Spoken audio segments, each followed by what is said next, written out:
Hi friends, welcome to Tanvi cooking of heart.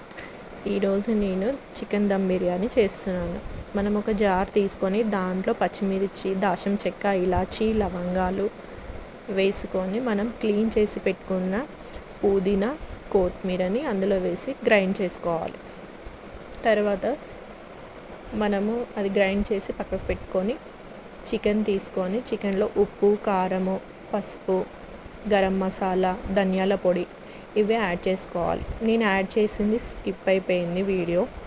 మీరు ఇవన్నీ add చేసుకోండి, తగినంత కారం, ఉప్పు అవన్నీ. నెక్స్ట్ మనం మిక్సీ చేసుకున్న ఈ పచ్చిమిర్చి పేస్ట్ని ఇందులో వేసి మిక్స్ చేసుకోవాలి. తర్వాత తగినంత పెరుగు వేసుకొని కలుపుకొని మ్యారినేట్ చేసి పెట్టుకోవాలి. ఒక హాఫ్ లెమన్ వేసుకోవాలి చికెన్లో. ఇప్పుడు ఇదంతా మంచిగా మ్యారినేట్ అయ్యేలాగా కలుపుకొని పెట్టుకోవాలి. ఫ్రైడ్ ఆనియన్స్ కూడా వేసుకొని నెక్స్ట్ మనము బాస్మతి రైస్ తీసుకొని వాష్ చేసి అవి ఒక హాఫ్ అన్ అవర్ నానబెట్టుకోవాలి, మంచిగా క్లీన్ చేసుకొని.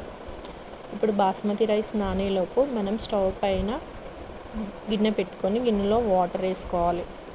ఇప్పుడు మనం రైస్ బాయిల్ చేసుకోవడానికి దాంట్లో మనకు బిర్యానీకి సంబంధించిన మసాలాలన్నీ యాడ్ చేసుకోవాలి. ఇలాచీ, దాల్చిన చెక్క, లవంగ, మరాఠీ మొగ్గ, అనాస పువ్వు, ఇంకా జాజికాయ ఇవన్నీ దీంట్లో యాడ్ చేసుకోవాలి ఫ్లేవర్ కోసం. తగినంత సాల్ట్, ఇంకా కొంచెం పుదీనా, కొత్తిమీర వేసుకొని యాడ్ చేసుకోవాలి. కొంచెం ఆయిల్ కూడా వేసుకోవాలి. మనకు రైస్ బాయిల్డ్ అయినాక కొంచెం విడివిడిగా వస్తుంది మంచిగా ఫ్రీగా.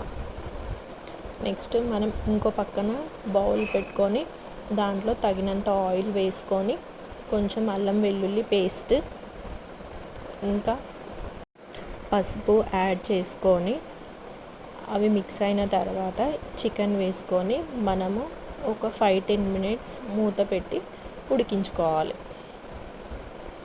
నా ఛానల్ని లైక్, షేర్, కామెంట్ చేయండి ప్లీజ్. సబ్స్క్రైబ్ కూడా చేసుకోండి.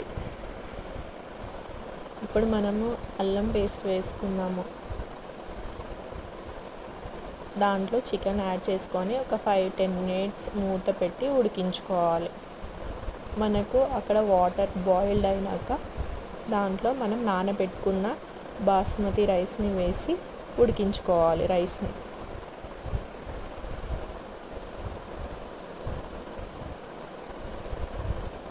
మీరు ఇలా ట్రై చేయండి, బిర్యానీ చాలా బాగుంటుంది.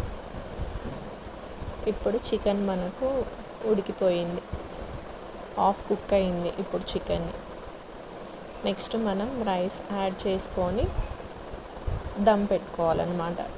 ఇప్పుడు రైస్ వేసుకుందాం. మనం వాటర్ ఇందాక పెట్టినాం కదా, అన్ని మసాలాలు వేసి అది బాయిల్డ్ అయిన తర్వాత వాటర్. ఇప్పుడు దీంట్లో మనం నానబెట్టి పెట్టుకున్న రైస్ని యాడ్ చేసుకోవాలి.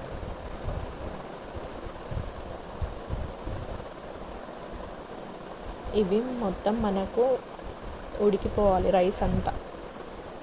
రైస్ ఉడికినాక మనం అది చికెన్లో యాడ్ చేసుకోవాలి, పైన లేయర్. ఇక్కడ మనకు రైస్ ఉడికిపోయింది. మూత తీసేసి మనం ఇప్పుడు రైస్ యాడ్ చేసుకోవాలి, ఉడికిన రైస్ని. చూడండి, ఇప్పుడు రైస్ ఉడికిపోయింది. ఇది హాఫ్ బాయిల్డ్ అయిపోయింది. రైస్ హాఫ్ సగం ఉడికిందనమాట. అయితే ఆ రైస్ని తీసుకెళ్ళి ఇప్పుడు మనం చికెన్ పైన వేసుకోవాలి. ఇలా విడివిడిగా వస్తుంది మనం ఆయిల్ యాడ్ చేసుకుంటే రైస్. దీంట్లో మనం తీసుకున్న రైస్ మొత్తంని యాడ్ చేసుకోవాలి పైన. ఫ్రీగా ఒక దగ్గర వేయొద్దు, ఇట్లా సపరేట్ దూరం దూరం వేయాలి. నెక్స్ట్ మనం రైస్ పైన పుదీనా, ఇంకా మనం ఫ్రైడ్ ఆనియన్స్ వేసుకోవాలి. ఇక్కడ నేను ఫుడ్ కలర్ కూడా యాడ్ చేసిన, అది స్కిప్ అయిపోయింది. మీ ఇష్టం, అది మీరు యాడ్ చేసుకుంటే చేసుకోండి, లేకపోతే లేదు. చూడండి, బిర్యానీ చాలా కలర్ఫుల్గా వచ్చింది. రైస్ చూడండి ఎంత పొడి పొడిగా ఉందో, మంచిగా కుక్ అయిపోయింది. ఇలా సర్వ్ చేయండి, చాలా బాగుంటుంది బిర్యానీ. మీరు కూడా ఒకసారి ట్రై చేసి నాకు కామెంట్ చేసి చెప్పండి బిర్యానీ ఎలా ఉందో. Thank you watching for my video.